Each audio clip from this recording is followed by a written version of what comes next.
আমরা এইদিকে খেলনা কিনছি, ওইদিকে মা নিজের তালে এগিয়ে গেছে মেলার দিকে।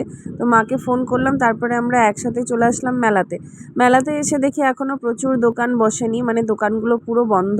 মেলায় এসে ভেবেছিলাম আমার প্রিয় রাইড ট্রেন বা ব্রেক ড্যান্সে উঠবো, কারণ নাগরদোলায় ওঠার মতো তো আমার সাহস নেই।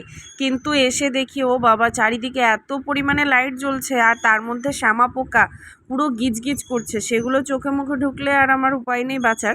তো যাই হোক, তারপরে অভি বলল ও গাড়িতে উঠবে, তো ওর গাড়িতে উঠিয়ে দিলাম। গাড়িতে ওঠার 2 মিনিট পরে বলে আমাকে নামিয়ে দাও, মানে দুপাক ঘুরতে ওর ভয় শুরু হয়ে যায়, বলে আমার মাথা ঘুরছে, আমাকে নামিয়ে দাও।